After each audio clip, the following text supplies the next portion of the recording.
भाई लोग, 2018 में जब रेड पड़ी थी तो पूरे देश में income tax officer Amey Patnaik का नाम गूंजा था। सोचो तो, बिना बंदूक के सिर्फ कागज के दम पर कोई माफिया के घर में घुस जाए और बाहर निकलते वक्त उसकी इज्जत भी ले जाए तो वो हीरो नहीं, लीजेंड होता है। अब 2025 में आई है उसकी वापसी रेड 2 के रूप में। लेकिन सवाल ये है, क्या अमेय बाबू फिर से वही जलवा लेकर आए हैं या इस बार सिस्टम ही उसे निगल जाएगा?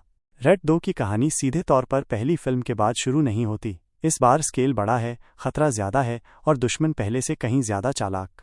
अमेय पटनायक अजय देवगन अब एक चर्चित इनकम टैक्स अधिकारी बन चुका है, जिसकी ईमानदारी और निडरता की कहानियां सरकार से लेकर मीडिया तक में घूम रही हैं। लेकिन ये पब्लिसिटी अब उसके लिए खतरा बन चुकी है।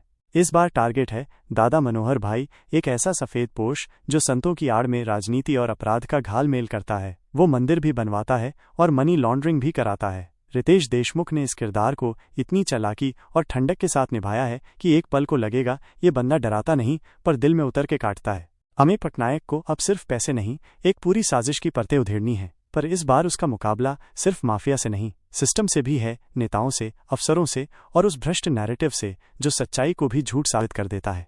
अजय देवगन एज अमेय पटनायक। अजय देवगन ने एक बार फिर वही खामोश, ठंडे लेकिन अंदर से धधकते हुए अफसर की परफॉर्मेंस दी है। उनकी आंखें बोलती हैं गुस्से से नहीं, आत्मविश्वास से। उनके सीन में जब वो छापा मारते हैं या जब सिस्टम से लड़ते हैं, वहां कोई ड्रामा नहीं, सिर्फ सच्चाई होती है। अजय का कंट्रोल्ड एक्टिंग स्टाइल इस फिल्म में और भी परिपक्व लगता है। रितेश देशमुख एज मनोहर भाई। अब आओ फिल्म के मास्टर स्ट्रोक पर। रितेश देशमुख भाई साहब, अगर आपने उन्हें सिर्फ कॉमेडी फिल्मों में देखा है तो तैयार रहिए एक शॉक के लिए। मनोहर भाई के रूप में उन्होंने एकदम चुपचाप, बिना हाव भाव बदले खौफ पैदा किया है। ये वही विलन है जो आपको मुस्कुराते हुए तबाह कर देगा। वाणी कपूर। इस बार अमेय की बीवी के किरदार को थोड़ा और विस्तार मिला है। वाणी कपूर ने सधी हुई परफॉर्मेंस दी है, कोई ओवर एक्टिंग नहीं, लेकिन उनके किरदार की मौजूदगी कहानी में बैलेंस बनाती है। जहां अमेय को इंसान की तरह महसूस करने दिया गया है, सिर्फ हीरो नहीं। Supporting cast. फिल्म में कुछ और दमदार चेहरे भी हैं। सौरभ शुक्ला जैसे पॉलिटिकल गुरु जो पर्दे के पीछे से डोर खींचते हैं। साथ ही एक नया इनकम टैक्स अफसर ट्रेनी भी है जो धीरे धीरे अमेय का विश्वास पात्र बनता है। ये कैरेक्टर थोड़ा सा कैटलिस्ट टाइप है पर अच्छा स्पार्क लाता है। डायलॉग्स की बात करें तो फिल्म में पंच लाइन्स कम है पर मीनिंग गहरा है। कोई जोर जोर से चीखने वाला विलन या ओवर द टॉप स्पीचेस नहीं है, ये सब कुछ धीरे धीरे पकता है। स्क्रीन प्ले थोड़ा धीमा है, खासकर दूसरे हिस्से में, पर इसकी वजह है इसकी रियलिस्टिक टोन। रेड 2 बॉलीवुड मसाला नहीं है, ये एक धीमी आग है जो अंत तक जाकर आग का दरिया बनती है। अमित त्रिवेदी का बैकग्राउंड स्कोर शानदार है। जो वाइब पहली रेड में था, दबा हुआ तनाव, वो यहाँ दोगुना है। जहाँ जरूरत है वहाँ साइलेंस है और जहाँ जरूरत है वहाँ स्कोर ऐसी ग्रेविटी ले आता है कि आपको कुर्सी से चिपका दे।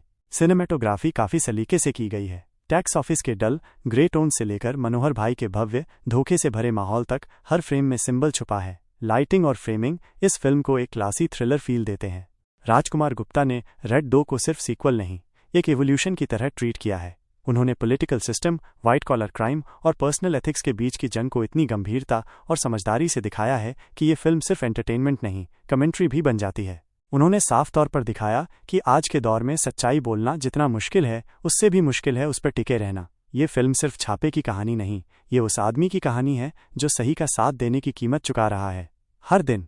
फिल्म थोड़ी लंबी लग सकती है, खासकर इंटरवल के बाद। कुछ जगहों पर लीगल और इन्वेस्टिगेटिव प्रोसेस इतना डिटेल्ड हो जाता है कि एवरेज दर्शक डिस्कनेक्ट कर सकता है। और जिन लोगों को हाई वोल्टेज एक्शन चाहिए, उनके लिए ये फिल्म धीमी लग सकती है। लेकिन अगर आप ध्यान से देखें तो यही इसकी खूबी भी है, ये मसाला नहीं, मकसद है।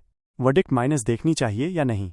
रेड 2 उन रेयर बॉलीवुड फिल्मों में से है जो सीक्वल होते हुए भी अपने आप में खड़ी हो सकती है। ये फिल्म दिखाती है कि ईमानदारी सिर्फ वर्च्यू नहीं है, एक वेपन भी है। अजय देवगन का कंट्रोल्ड रेज, रितेश देशमुख का काल मेनेस और राजकुमार गुप्ता की शार्प स्टोरी टेलिंग इसे 2025 की सबसे मजबूत फिल्मों में एक बनाते हैं। अगर आपको मीनिंगफुल सिनेमा पसंद है, ग्राउंडेड थ्रिलर्स पसंद है और सिस्टम के खिलाफ अकेले आदमी की लड़ाई देखना पसंद है तो रेड 2 मिस मत करना।